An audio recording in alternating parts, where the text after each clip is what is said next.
10 लक्षण महापर्व की थोड़ी आवाज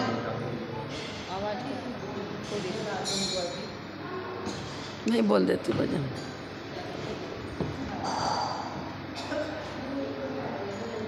चालू हो गया। प्राणी मात्र का रक्षक प्यारा आर्जव धर्म महान है। ऋषियतियों को प्यारा प्यारा मानो यह भगवान है। भव्य श्रेष्ठ जिनवाणी सुनकर रखना इसकी शान को। आत्म ज्योति प्रगटाता जो है वीरों का है भाल जो। प्राणी मात्र का रक्षक प्यारा आर्जव धर्म महान है। ऋषियतियों को प्यारा प्यारा मानो यह भगवान है। मन में जो वह वचन उचरना करना वही बने हितकार। सत्य मार्ग दिखलाने वाला आर्जव मित्र महान है। सरल स्वभावी बनना भव्यो कपट नहीं रखना मन में। समता भाव बढ़ाने वाला जिनमत सार गहो उर में। प्राणी मात्र का रक्षक प्यारा आर्जव धर्म महान है। ऋषियतियों को प्यारा प्यारा मानो यह भगवान है। वंश मूल और मेष श्रृंग ये माया के दृष्टांत हैं। गोमूत्र गिरता है वक्र खुरपा भी कुछ वक्र है। तजो वक्रता मल है भारी मोक्ष प्राप्ति में बाधक है। सरल स्वभाव ही सुदृढ़ नौका नाविक को पतवार है। दुख में धीर बंधाने वाला आर्जव मित्र और भ्रात है। शुभलेश्या का पाठ पढ़ाता रत्नत्रय का धाम है। हर भव्यों को है वह प्यारा अमृत पान कराता है। दोषी को निर्दोष बनाता पापाचार मिटाता है। प्राणी मात्र का रक्षक प्यारा आर्जव धर्म महान है। ऋषियतियों को प्यारा प्यारा मानो यह भगवान है। पाप मुक्त होने को भव्यो मायाचारी त्याग दो। विमल प्रभा आर्जव ही तेरा रक्षक श्रेष्ठ महान है।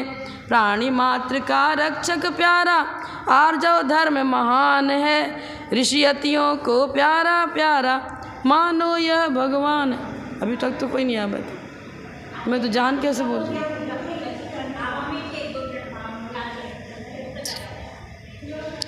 ऐसे कैसे भैया 9:30 कितना बज गया तो देखो। मंगलम भगवान वीरो मंगलम गौतमो गणी मंगलम कुंद कुंदाद्यो जैन धर्मोस्तु मंगलम।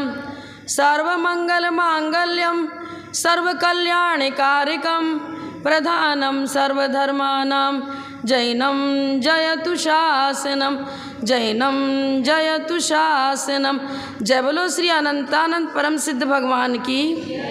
1000 श्री शांतिनाथ भगवान की। चिंतामणि पार्श्वनाथ भगवान की। परम पूजाचार्य श्री आदिसागर जी महाराज की। परम पूजाचार्य श्री महावीर कीर्ति जी महाराज की। परम पूजाचार्य श्री विमल सागर जी महाराज की। परम पूज तपस्वी सम्राट आचार्य सन्मति सागर जी महाराज की। परम पूजाचार्य श्री सुनील सागर जी महाराज की। परम पूजाचार्य श्री इंद्रनंदी जी महाराज की। परम पूज्या प्रथम गणनियारिका रत्न श्री 105 विजयमती माता जी की। जैन धर्म की जिनवाणी माता की।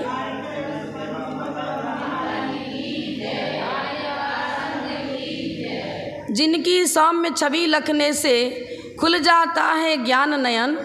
जिनकी वाणी को सुनते ही होता दुख का मूल हनन। जिनके चरणों को छूते ही हो जाता है रोग समन। ऐसी गणनी विजयमती जी को मेरा बारंबार नमन, मेरा बारंबार नमन। आज उत्तम आर्जव धर्म है। आर्जव, आर्जव शब्द कैसे बना है? ऋजु शब्द से। ऋजु शब्द के पहले आ उपसर्ग और फिर प्रत्यय लगाने से आर्जव शब्द बनता है। ऋजोर भावः, ऋजोर भावः आर्जवम। योगस्य अवक्रता आर्जवम। योग मन वचन का इनमें कुटिलता का न होना यही है आर्जव। अब जब तक कुटिलता होगी अंतःस्थल में ऐसा कुटिल परिणाम जिसका है वह मोक्ष मार्ग में प्रविष्ट भी नहीं हो पाता। सर्प को भी अपने बिल में घुसना है तो टेढ़ा मेढ़ा होकर के नहीं घुसता है, पूरा सीधा होता है तब वो अंदर घुस पाता है। अपने शरीर को बिल्कुल सीधा करेगा तब वो बिल में घुस पाता है। आपको धागा लिया, सुई में धागा पिरोना है और धागे का अग्रभाग यदि टेढ़ा है तो लाख प्रयास करते रहो उस छेद में धागा नहीं घुसेगा। तो मोक्ष मार्ग में भी प्रवेश करने के लिए ऋजुता की आवश्यकता है, सरलता की आवश्यकता है। यदि कुटिलता है तो रत्नत्रय की उत्पत्ति, वृद्धि, फलोत्पत्ति नहीं हो सकती। आर्जव ही एक ऐसा दर्पण है, ये दर्पण तो आपको बाहरी का फेस दिखाता है। इस दर्पण में आपको बाहरी वस्तु दिखेगी, झलकेगी, लेकिन उस अमूर्तिक आत्मद्रव्य का, आत्मिक गुणों का अवलोकन करने के लिए ये दर्पण काम नहीं करेगा। कौन सा दर्पण? आर्जव, सरलता, स्वच्छता है तो भले ही अंगूठा छाप भी को ना हो, मतलब लिखने पढ़ने नहीं आता है, एजुकेटेड नहीं है, लेकिन परिणाम सरल है तो व्यक्ति रत्नत्रय को, पराकाष्ठा को भी प्राप्त कर सकता है। आपको कई बार हमने कथानक सुनाया है, भीम नाम का एक व्यक्ति था। भीम पांचों पांडवों में नहीं, वैसे किसका नाम भीम था। अब पूर्व के पाप के वजह से उसको विद्या नहीं आती थी और बहुत प्रमादी, किसी भी काम को नहीं करता। अब उसकी माँ वृद्ध हो गई, कहा कि नहीं, अपना खुद कमाओ और खाओ, मेरे बस का नहीं है तुमको खिलाना। घर से बाहर निकाल दिया। परीक्षा ले रही है, देखो कुछ तो करे, हमारे बात तो सुनता नहीं है। अब जब भूख प्यास लगेगी तो अपने आप कुछ ना कुछ करेगा। अब क्या करे, माँ तो बाहर निकाल दिया, अब क्या करूँ। जंगलों में यूँ ही फिरता, यहाँ वहाँ लकड़ी काट करके बेचता था। एक मुनिराज आ गए, अरे मेरे पास तो ये कपड़ा भी है, बड़ा ही गंदा है, फटा चिटा, इनके पास तो वो भी नहीं है। पीछे लग गया, कहा सुना चुकी मालूम है आपको है। फिर क्या, मुनिराज के पीछे भी चलता गया। अब महाराज ने कठिन विधि ली थी, बड़ी मुश्किल से उनकी विधि मिली। आहारचर्या सब देख रहा था तमाशा, देखिए क्या होता है। और ये कैसा है नंगा व्यक्ति, बड़े बड़े राजा महाराजा ऐसे सेठिया लोग हैं, इनके आगे आगे हाथ जोड़ के दौड़ रहे, विधि कर रहे। ये नंगा कुछ साधारण व्यक्ति नहीं है, कोई विशेष है जरूर। तो लगा रहा साथ साथ। अब जहाँ पर आहार हुआ, सोचिए साथ साथ आ रहा तो जरूर शंका ही कोई व्यक्ति होगा। उसको अच्छे से भोजन करा, अरे इतना स्वादिष्ट भोजन, ये महाराज तो कैसे है, ये तो रूखा सूखा भोजन किया और सब निकलवा दिया था, जितने माल पुआ था सब बाहर करा, नहीं लेना। उसको आश्चर्य हो रहा है, कैसा व्यक्ति, इसको खाने भी नहीं आता है क्या। एक से एक कचौड़ी पूड़ी पकवान है, सब निकाल, नहीं चाहिए, और रोटी दाल खा के निकल गया है। तो अल्प आहार लिया और परिचय लेना चाहिए इससे, है कैसा, कैसे क्या है। पहले तो उसको भोजन करा तो अच्छे से आराम से भोजन किया, मतलब सब खा लिया जो खिलाया, सब स्वादिष्ट भोजन बहुत दिनों के बाद मिला उसको। तो महाराज पहुंच गया वहाँ, पता लगा करके, महाराज मुझे अपने पास रख लो, मेरी भी रोजी रोटी चलेगी। महाराज ने कहा कि ये तो है तो निकट भव्य, लेकिन बहुत पाप किया इसने पूर्व में, इसके पाप का क्षय होना चाहिए। ठीक है, कैश रोज करना पड़ेगा, पीछे कमंडल दूंगा, एक बार भोजन मिलेगा, दोबारा पानी भी नहीं मिलेगा, कुछ नहीं मिलेगा। महाराज जो कहो सब पालन करूंगा, बस संग में रख लो आप तो। ठीक, अब उसको कुछ आता ही नहीं था तो क्या करें। अब वो तो बैठा था, महाराज ने बताया देखो तुमने पूर्व में एक सेठ सेठानी को, जोड़े को मंदिर में ही हत्या कर दी थी उनकी, उस पाप के कारण से ऐसा हो रहा है। मेरा कैसे विद्या आएगी फिर, अब पाप का क्षय कैसे होगा। जब वो सेठ सेठानी कहीं मिले तो उनसे क्षमा मांग लेना, क्षमा मांगो फिर तो विद्या आने लगेगी तुमको। ठीक है, अच्छा अब ये भी नहीं पूछ पा रहा है कि जब मरेंगे तो फिर हम क्षमा कैसे मांगेंगे, इतनी भी अक्ल नहीं उसको। तो अब ठीक है, अब यही कब सेठ सेठानी मिले, कब हम क्षमा मांग लें तो विद्या आने लगेगी। हम क्षमा मांग लेंगे तो महाराज ने कहा तेरा पाप का क्षय हो जाएगा, फिर विद्या आने लगेगी। अब यही सोचते सोचते अब क्या वो सेठ सेठानी देव बन गए थे। वो तो नमोकार मंत्र का मंदिर में थे, पाठ वगैरह कर, और उसी भावनाओं के साथ उनकी मृत्यु हुई, देवायु का बंद हुआ। अब वो विमान वहीं से निकला उनका, आकाश मार्ग से। नीचे शत्रु हो तो भी विमान क्लित हो जाता है, और मुनि है तो भी क्लित हो जाता है। अब वो विमान नीचे उतरा, अब ध्यान जान लिया कि इसी ने तो मेरे को मारा था, लेकिन वो तो सम्यक दृष्टि है, कुछ नहीं। 3 मुनि है अभी, तो पर्याय बुद्धि नहीं है उनकी। परिक्रमा लगाई, नमस्कार के महाराज कुछ धर्मोपदेश दो। मैं बहुत पापी हूँ, मुझे कुछ नहीं आता है। क्यों महाराज ऐसा क्यों कह रहे हो?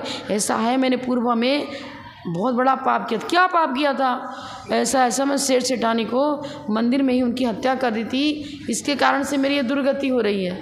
महाराज ने कहा है सेठ सेठानी मिल जाए तुमसे क्षमा मांग लेना, फिर तुमको विद्या आएगी, फिर तुम्हारे को धर्म की बात सुहाने लगेगी, अच्छा लगेगा। ठीक है, बुला दूं क्या सेठ सेठानी को? अरे मामा बहुत बड़ा उपकार होगा, आप ज़रूर बुला दो ना उन्हें। हाँ मैं बुलाता हूँ। वो तो विक्रिया दी थी उनको, वो विक्रिया से सेठ सेठानी का रूप बना लिया, और जैसे देखो हाँ जाति स्मरण हो गया, हाँ इनको ही तो मैंने मारा था। अब वो आँख से अश्रुधारा गिर रहा है, फुट फुट के रोने लग गए।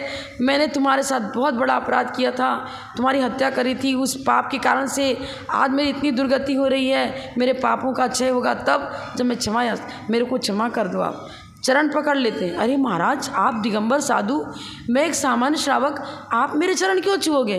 नहीं नहीं, क्षमा के बिना पाप का निष्कासन नहीं होता है। दोनों ही गले मिलते हैं, शंका परिणाम बिल्कुल विशुद्ध हो जाता है। देखो कहाँ तो कहोगे लिखने भी नहीं आता था, और क्षमा याचना करने के बाद ये विशुद्धि हुई उनकी कि बस अब तो मेरे को विद्या आ गई, अब तो मुझे विद्या आने लग जाएगी। एकाग्रचित्त हुए, वही आर्जव, सरलता, कि सरल परिणाम तो था ही। तभी तो जैसा महाराज ने कहा वैसा वैसा मानते गए, वैसा वैसा करते गए। ठीक है, पूर्वकृत पाप के उदय से वो फल तो भोगना ही पड़ेगा जो दंड मिला हो। तो दरिद्र कुल में पैदा हुए, विद्या नहीं आती थी, माँ ने घर से निकाल दिया, वो मुनिराज का शरण मिला, अब इनका कल्याण हुआ। महाराज की पीछे पड़ी तो कुछ सरलता निर्मलता विशेष हुई, और उस सरलता निर्मलता का कार्य हुआ कि तुष्मास भिन्नम करते करते जैसे उनको केवल ज्ञान हो गया था, ऐसे इस भीम को भी छपक श्रेणी आरोहण किया और केवली बन गया। सरलता होनी चाहिए, स्वच्छता होनी चाहिए। बालक जैसे कोई गलती करके तुरंत बता देता हाँ मैंने ऐसा किया, छिपाता नहीं, कुछ नहीं छिपाता। इसी तरह आर्जव धर्म ये बताता है, पुण्य हो या पाप जो भी हो, यदि मुझसे अच्छा हुआ है तो भी कोई छिपाना नहीं उसे, और बुरा हुआ है तो भी नहीं छिपाना है। प्रायश्चित किसे कहते हैं? अपने दोषों को नहीं छिपाना और जैसा हुआ वैसा ही प्रकट कर देना। इस प्रकार की विशुद्धि पूर्वक, सरलता निर्मलता पूर्वक यदि हम दोषों का उद्घाटन करते हैं तो उसको कहेंगे प्रायश्चित, और उससे परिणामों की निर्मलता गुणाकार रूप से बढ़ती है और वही मोक्ष का कारण बनता है। समाधि शतक में लिखा है, रागत देशादि कल्लोलई रलोलम यन मनोजलम सब पश्यत तात्मनस तत्तम तत्तम नेत्रो जना। नदी में खूब जोर से पानी में लहरें उठ रही हैं, कल्लोलें उठ रही हैं। उस समय उस जल के सामने आप खड़े अगर अपना चेहरा देखना चाहो, दिखेगा क्या? जब कल्लोलें ना हो, शांत है बिल्कुल जल, तब आपका चेहरा पूरा का पूरा जल में दिखेगा। इसी तरह यहाँ बता रहे हैं, जब मन वचन काय में कुटिलता है, उस समय मेरा चेहरा मतलब मेरा कौन? शरीर नहीं। अभी मैंने बताया था, इस दर्पण में बाह्य वस्तु दिखेगी, आपके शरीर की आकृति देखेगी, सामने की वस्तु दिखेगी, जो भी सामने है वो सब नजर आएगा। लेकिन आत्मदर्शन कराने के लिए ये दर्पण काम नहीं करेगा। आर्जव ही वो दर्पण है जिसके माध्यम से आत्मिक गुणों का अवलोकन हम कर सकते हैं। उसे निज को देखने के लिए वही दर्पण चाहिए, सरलता स्वच्छता। देखो दूध में मक्खन है, लेकिन दूध को कोई मक्खन कहेगा क्या? अभी आप जीवकांड में पढ़ लो कि प्रत्येक आत्मा में परमात्मा बनने की शक्ति मौजूद है, लेकिन आपको हम परमात्मा कहेंगे क्या? नहीं। पर परमात्मा बनने की योग्यता है। दूध में मक्खन और घी रूप परिणमन करने की योग्यता है, लेकिन योग्यता का उद्घाटन करने के लिए विधि अपनानी पड़ेगी ना। हमारे अंदर ये परमात्मपना छिपा है, लेकिन विधि अपनानी पड़ेगी। पंचेंद्रिय विषयानुराग की का क्या कहेंगे उसको, तूफान, आंधी, खूब जोर से तूफान और आंधी चले और जिधर की हवा चली उधर ना चली तो फिर भी चलो, किसी तरह उल्टी दिशा में ले जाना चाहो नहीं चल पाएगी। जब विषयानुराग का वेग है उस समय आत्मदर्शन नहीं हो सकता, मोक्ष मार्ग में प्रवेश भी नहीं हो सकता। योग्य विधि अपनानी पड़ेगी, मतलब बहिर्मुख प्रवृत्ति हटकर अंतर्मुख प्रवृत्ति बनानी पड़ेगी। इसी का नाम है आर्जव। अब ऐसा एक किसी अन्य मत की अपेक्षा बता रही हूँ। सांख्य मत वाले कूटस्थ नित्य मानते हैं। वो कहते हैं कि दूध में घी है ना, घी का निर्माण नहीं हुआ, किसी चीज़ की उत्पत्ति नहीं होती, नाश भी नहीं होता। वस्तु तो त्रैकालिक है, द्रव त्रैकालिक है, लेकिन उसकी पर्याय त्रैकालिक नहीं है। अब दूध में आचार्य उनका शंका समाधान करते हैं, ठीक है दूध में घी है तो घी का काम दूध को करना चाहिए। आपको पूड़ी छानना है तो कढ़ाई में दूध भर दो, पूड़ी छन जाएगी क्या? नहीं छनेगी। दूध दूध का काम करेगा, दूध घी का काम नहीं करेगा, क्योंकि दूध की पर्याय अलग है, घी की पर्याय अलग है। आप में परमात्मा बनने की शक्ति है, लेकिन योग्य प्रक्रिया करोगे, संयम धारण करोगे, तपस्चरण करोगे, तब वो अरहंत और सिद्ध अवस्था प्रकट होगी। तो प्रक्रिया सिखाने के लिए ही ये 10 लक्षण पर्व आता है। कहते मोहेन समृतम ज्ञानम स्वभावम लभते नहीं। यदि मोहनी कर्म का तीव्र वेग है तो आत्म स्वभाव कभी प्रकट नहीं हो सकता। धान खेत में चावल पैदा हुआ, शुद्ध चावल पैदा होता है क्या? नहीं, पर छिलका रहता है ना, धान में छिलका रहता है। छिलका हटाओगे मशीन के द्वारा, चाहे जैसे भी प्रक्रिया करोगे, तब वो पकेगा, तब उसको आप भोजन में काम में लेते हो, तब वो क्षुधा रोग की निवृत्ति करेगा। हमारे अंदर भी वो अखंड शुद्ध आत्म द्रव्य है, लेकिन छिलका का काम कौन कर रहा है? अरे यार, शरीर भी है, द्रव्य कर्म, नो कर्म, भाव कर्म, ये सब ऊपर का हटाओगे तब आनंद आएगा, उसका स्वाद आएगा। और छिलका सहित चावल मुंह में रख लिया तो और कहीं दांत में चुभ गया जोर से, उसका बहुत पैना होता है वो, और खून निकलने लग जाएगा। जबड़े में ऊपर कहीं लग गया, झिम में लग गया तेजी से, तो पैना होता है वो बहुत ज़्यादा चावल का। ये स्थिति है।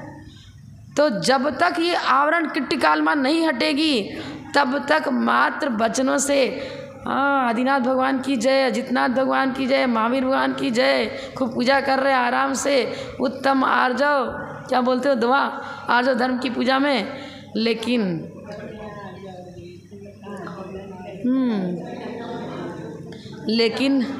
बोल रहे मनस्य अन्यत वचस्य अन्यत कर्मण्यन्यत दुरात्मनाम। मनस्येकम वचस्येकम कर्मण्येकम महात्मनाम। कुछ कुछ अंश में तो सोचना चाहिए, कभी चिंतन करना चाहिए कि हम जो पूजन कर रहे हैं, बोल रहे हैं, वैसा मेरा जीवन है कि नहीं।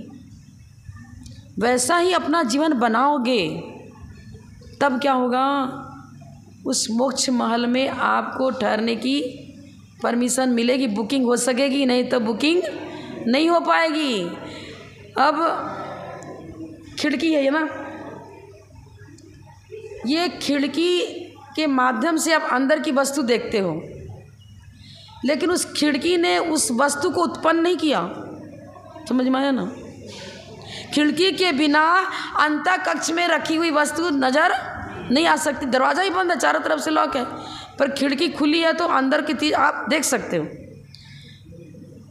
लेकिन खिड़की है, वस्तु को उत्पन्न नहीं कर सकती। आप ये पूजन कर रहे, भगवान का गुणानुवाद कर रहे हो, इस गुणानुवाद से निमित्त आपको मिल रहा है मोक्ष मार्ग का, वाह्य निमित्त मिल रहा है, ये वाह्य निमित्त है ना। लेकिन यदि उपादान जागृत नहीं हुआ, अंतरंग में सम्यक दर्शन सम्यक ज्ञान, सम्यक राजचरित्र, ये गुणों की उपलब्धि यदि है ही नहीं, पाप का अंबार है, कचरा भरा हुआ है तो कचरा ही दिखेगा। रत्न रखोगे तो रत्न दिखेगा, कचरा रखोगे तो कचरा दिखेगा। पर गुदड़ी में लाल, एक उदाहरण आता है, गुदड़ी में लाल मतलब ऊपर से तो दिख रहा रफ, जब सोना खान से निकलता है तो रफ चट्टान नजर आती है, लेकिन उसमें रत्न है।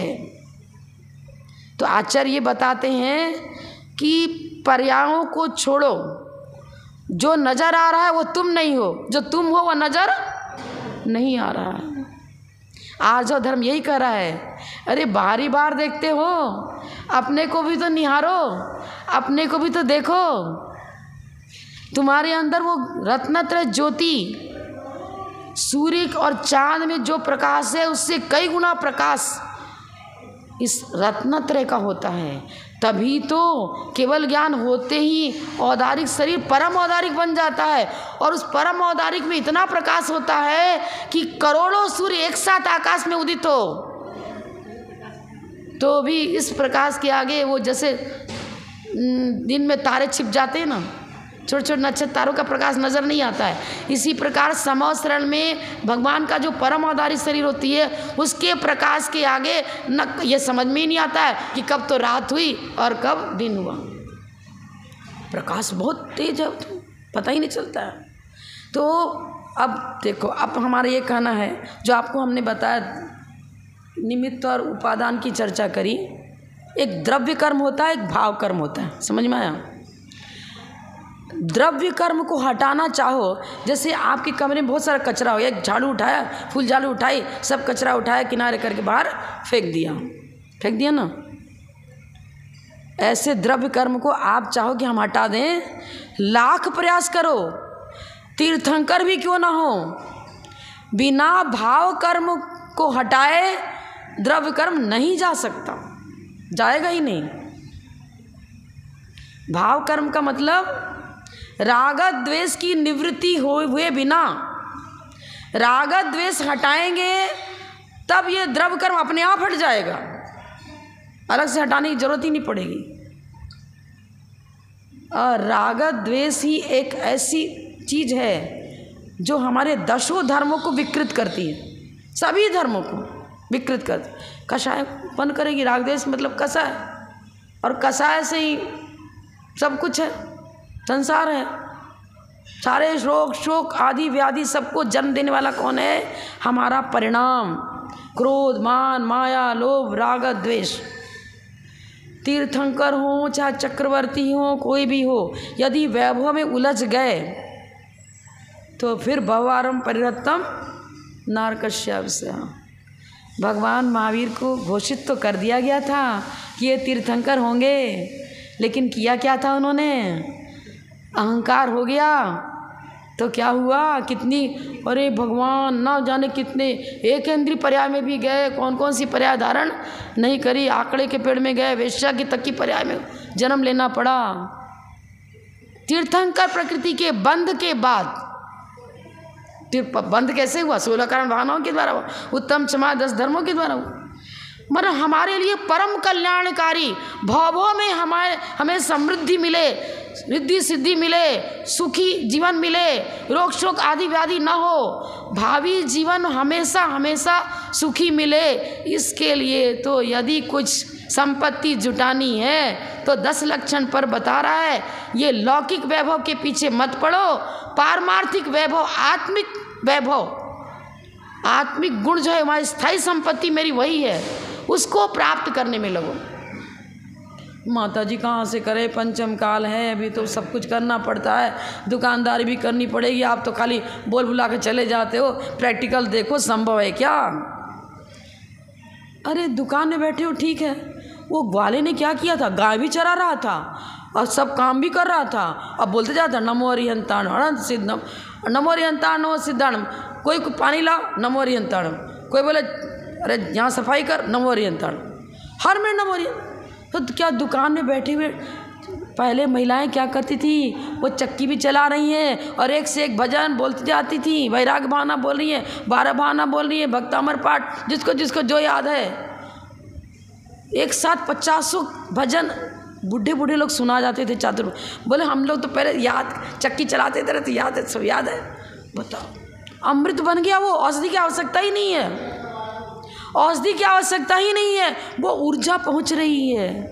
एक सेठ जो बहुत नास्तिक था, मात अनंत चौदह से आता ना, अब अध्यक्ष था, जाना तो पड़ेगा अध्यक्ष। अब गोलक तब खुलेगा जब अध्यक्ष जी आवे, मंदिर की गोलक तब खुले जब अध्यक्ष जी आवे। करोड़पति तो था लेकिन विलासी जीवन था। अनंत चौदस को लोग बुलाते तो आना पड़ता था, धूप दशमी को आता। अब क्या करें, सेठानी चक्की चलाती रहती, बारह बहाना पड़ती, सब कुछ करती। मन तो होता था लेकिन पंचायत विषयानुराग छूटता नहीं। सेठानी कहा महाराज देखो अनंत चौदस के दिन हमारे पतिदेव आते हैं और धूप दशमी को आते, फिर आते नहीं हैं, इनका जीवन सुधारो। मैं तो हर तरह से धर्म करती, धर्म ही मुझे सुहाता है, पर ये धर्म ही नहीं सुहाता, क्या करूं। ठीक है देखूंगा, बता देना तुम। आए धूप दशमी के दिन, हाँ महाराज आता हूँ करके वो तो दूसरे दरवाजे से फटाफट निकल गए, तो कुछ ना कुछ नियम देंगे, तो बचना है इनसे।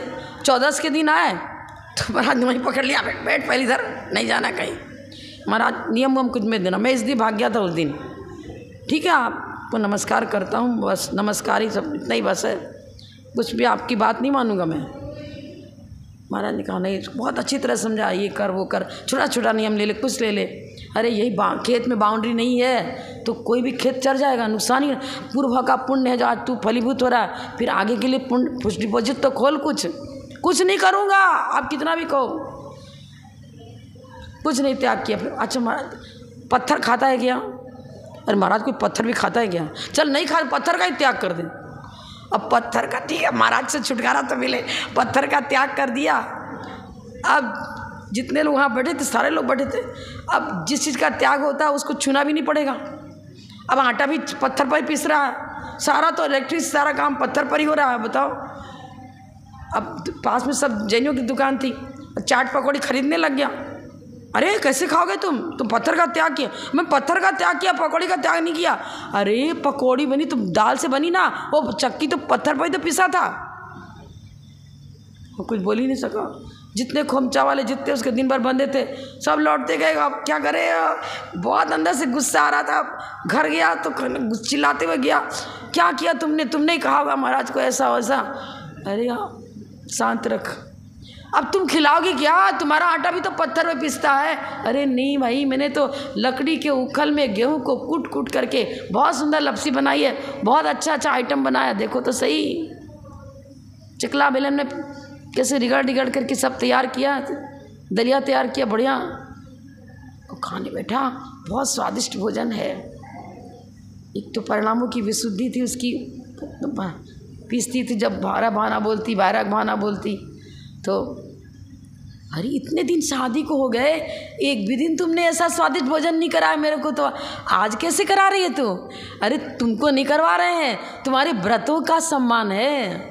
तुमने महाराज से पत्थर त्याग किया था ना, छोटा सा ही व्रत ले तो उसके बहुत ऊंचाई तक वो व्रत की महिमा हो जाती है, और ये हमारे लिए रिद्धि सिद्धि का कारण बनता है।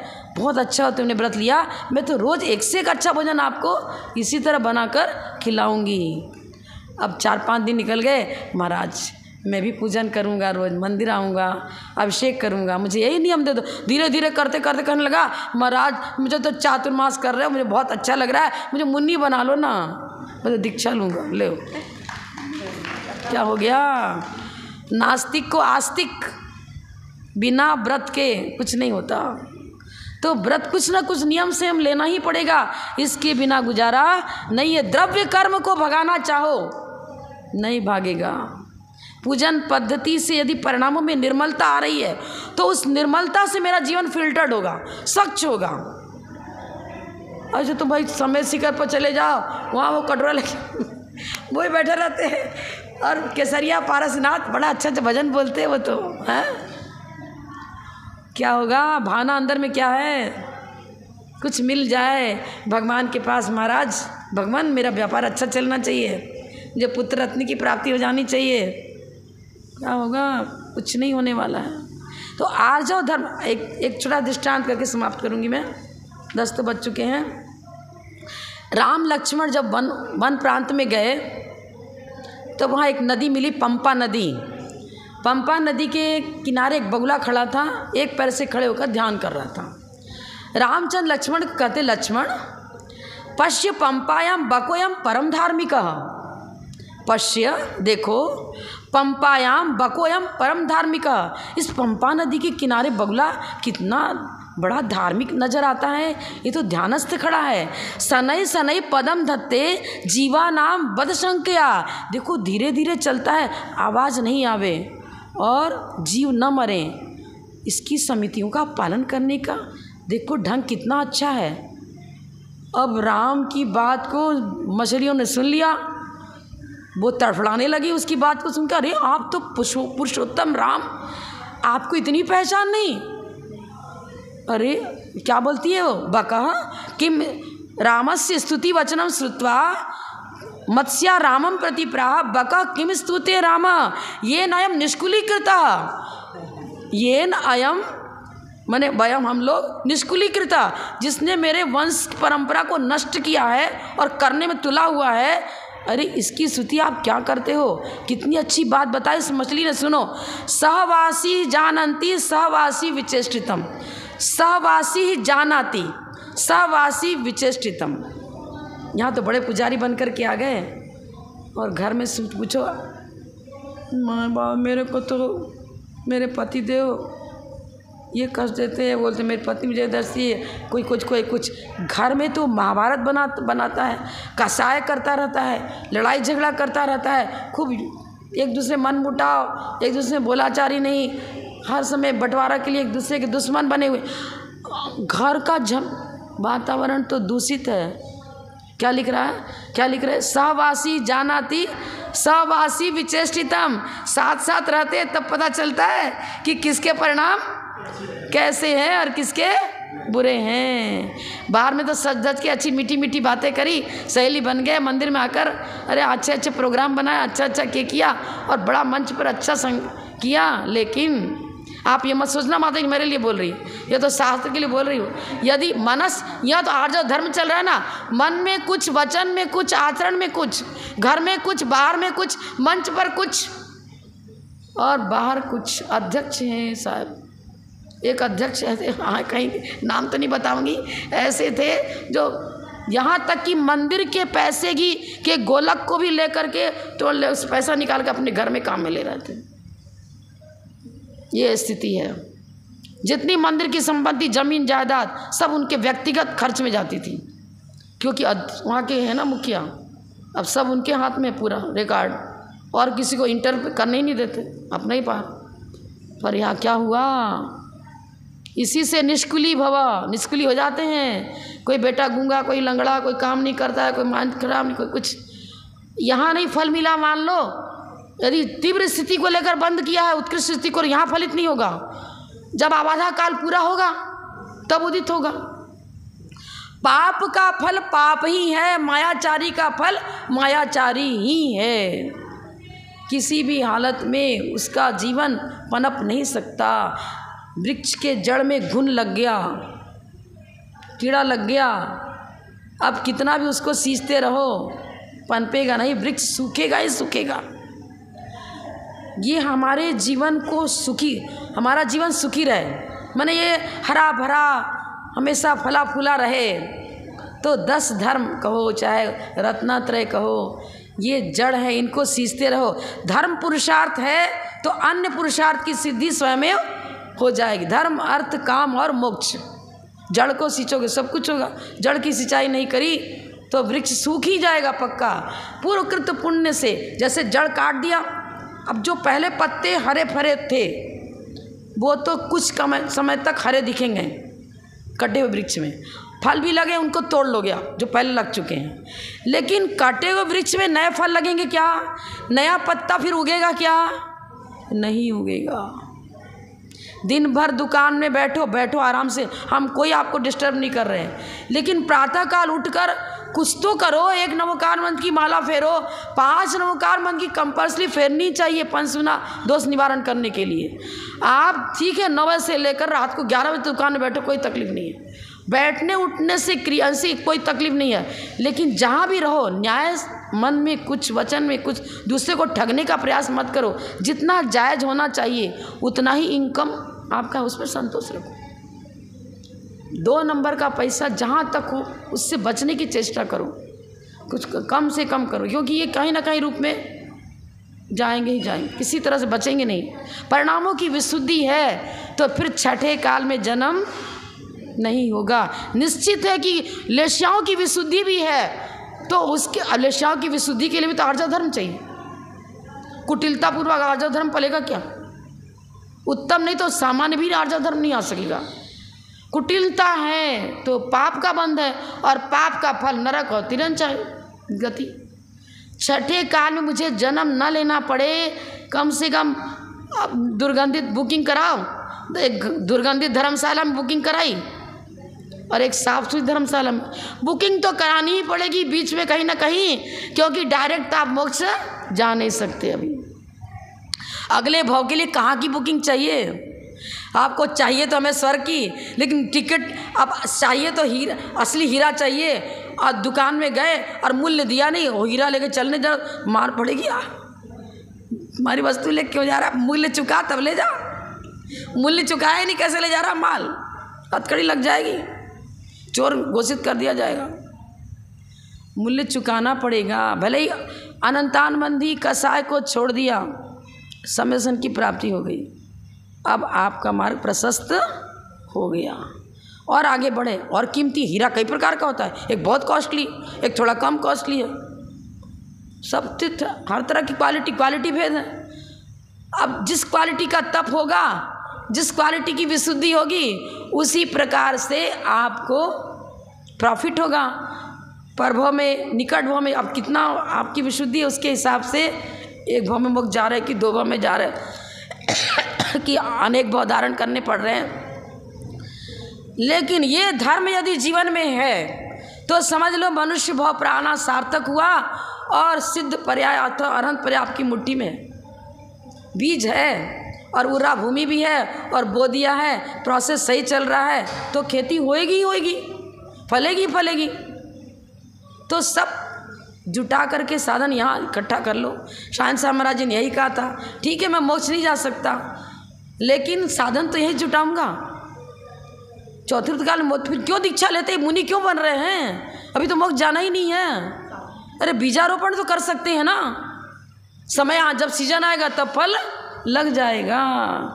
तो ये सब तैयारी करो, बीजारोपण करो और आत्मनिरीक्षण, आत्मपरीक्षण, आत्मसंशोधन में लगो। इसी के लिए पर्व आता है। प्रहरी की भांति हमें जागो जागो जागो।